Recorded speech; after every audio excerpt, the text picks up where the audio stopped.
And what a poll. Maureen Common and the newsagents have teamed up a couple of times already in this election campaign with a sort of mega poll about how people are voting, looking like that so-called supermajority is on the way. Yeah, indeed. And what's interesting, Sheila, obviously now the pollsters of different groups are bringing out their first polls, or their last polls, I should say, for the election campaign, the last few sort of coming in. And what's interesting is that unlike other elections, there isn't that much. They've started to converge, right? There isn't a pollster who's a bit of an outlier saying, no, you've all got it wrong completely. Your methodology is totally wrong. Conservatives are going to be much tighter. They've all started to converge and start to produce results which look quite similar to each other. So MRP's last one for us at newsagents is as follows. They're predicting Labour on 430, Conservatives on 126, Lib Dems on 52, SNP on 16, Reform 2, Plaid 2, Green 1, 2 others obviously we exclude Northern Ireland as well.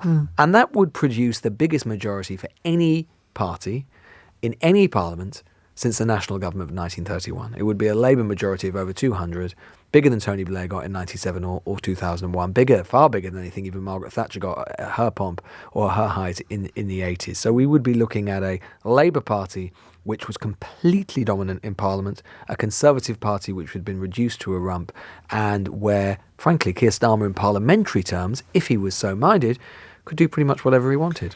Where would it leave the Conservatives on 126 seats with the Liberal Democrats? And again, we could see changes upwards or downwards here, but in reality tomorrow night. But the Lib Dems with 52 seats, that's a big leap ahead for them from what they were at. And the Conservatives absolutely down in the doldrums. It would leave the Lib Dems as a kind of significant heft, not the opposition on those figures, but a significant political heft in Parliament. Well, in many ways, what this result would be, if the actual result on Thursday is anything like this, it's basically 1997 plus, right? It's Labour even bigger, Conservatives even smaller, and the Lib Dems returning pretty much to their place as a third party in British politics, which of course they always had been before 2015, going back to the sort of numbers that they had in the sort of Paddy Ashdown years and then the Nick Clegg years before 2015. It's worth saying as well that according to this polling, there is still a great deal of uncertainty in the sense that MRP are saying with this particular poll, it would tally with other pollsters as well, that there are 114 seats in their model that have a majority of less than 5%. 52 of those are simply too close to call. 52 basically are statistical tie.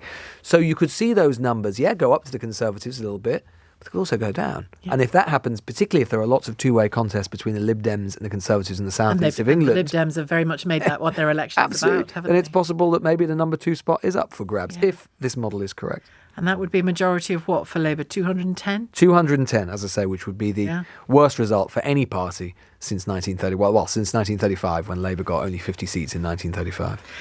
It also looked at some individual seats and that could be lost to some very big household names. Yeah, indeed. So on these figures, Chancellor of the Exchequer Jeremy Hunt would lose his seat. Defence Secretary Grant Shapps would lose his seat. Justice Secretary Alex Chalk would lose his seat. The Welsh Secretary David Davis, Chief Whip Simon Hart, Attorney General Victoria Prentice, Johnny Mercer, Minister for Veterans Affairs.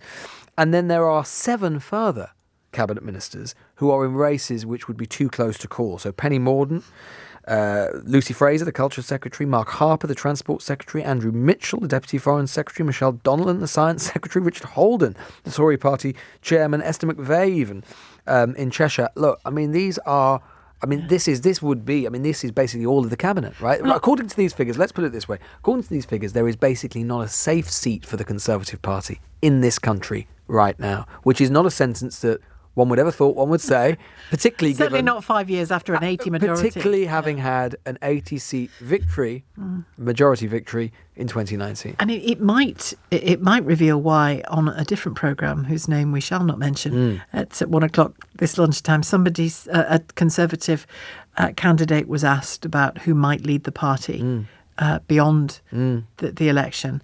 And she said, it depends who's left. Well, that is quite literally true. Normally, as you know, Sheila, in elections, even if we think, let's go back to say 2010, when we thought that most people thought Labour and under Gordon Brown was going to have an election, was going to lose the election. You kind of knew who the candidates were going to be already into that. You knew that the Miliband's would be in the fray. You knew Ed Balls would be in the fray, whatever, because you could be reasonably certain. I don't think anyone was talking at that time, for example, about David Miliband losing his seat in South Shields or Ed Miliband losing his seat or any of those. So no one was talking talking like that. This is the first election I can remember where we've basically been talking about the viability of almost every potential candidate's seat going into the election. So it really does depend not only on the candidates who are remaining, but also, of course, depends very much on the few dozen, if these figures are correct, the few dozen or few score of Conservative MPs who are remaining, who, of course, will be the parliamentary selectorate in terms of who goes beyond the first round going into the membership for the Conservative Party leadership contest. And this brings us nicely on to the fact that this poll suggests that Nigel Farage and Lee Anderson, formerly Conservative, formerly Labour, would be elected as Reform's representatives in Parliament. Again, depending on the state the Conservatives are in after this, two figures such as they in Parliament could cause a bit of havoc, couldn't they? They could, and we've never, of course, had. I mean, it would be a big moment, Nigel Farage actually getting into Parliament. He's tried it many times. Yeah, he's tried it many times, famously, but has never quite managed to cross the threshold of the parliamentary chamber. And of course, we do know, of course, he was elected for many years in the European Parliament, where he was a thorn in the side of the European Union there. He's very good, as we know, at getting attention. He's very good at using a parliamentary chamber for attention. He won't have as much power as he did there because he'll just be the leader of one or two or perhaps a few more if they're lucky. But of course, something for Reform, one of the things we'll be looking out for on election night is how many seats do Reform come second in? Because it is entirely possible that they come second in a whole clutch of seats. And if they do, what they'll be able to do is use that as a springboard, both Labour and Conservative seats, as a springboard in the next election to be able to say, if they're still a going concern, they'll be able to say, well, we are second place. We are the alternative in these seats to either the Labour Party or the Conservative Party. And I've been talking to Labour activists on the ground a lot over the course of the campaign, and I've been struck by how many people say there is a real Reform vote that is turning out that was perhaps at the start of the campaign thinking about saying would vote Labour, but is now breaking for Reform in lots of seats. Won't be a big problem for Labour in this election. Not on the same scale as the Conservatives. No, but not depending at all. on how they perform in government. It's not a big problem for them in this election, but it could easily be for the next election. And let's say this or something like it is what happens. I was just saying earlier on when we were talking that you couldn't have imagined in 2019 that Keir Starmer could have pulled off something like this. In 2015, I'm sure if you'd said to Ed Miliband, Yvette Cooper and the people who'd suffered that dreadful defeat for Labour, that this would happen in 2024, it would have felt unimaginable to them. Similarly with the SNP, by this poll, reduced to just 16 seats in Westminster. I mean, the way our politics can lurch is extraordinary, isn't it? I think if there's one thing I've learned, Sheila, covering politics in the last decade or so in this country, is we need to stop talking about kind of permanent new settlements, or we need to stop talking about permanent realignments. It's very tempting for people like you and me and academics and political scientists and journalists and everything to sort of look at a set of election results and say, look, there is this realignment going on, nothing's going to be the same again, this is a permanent change. What we can say and conclude from all of the elections we've had, let's say take it from 2015, is that the electorate, and this aligns to with other Western democracies as well, electorates are becoming more and more volatile. They are becoming more politically kind of capricious.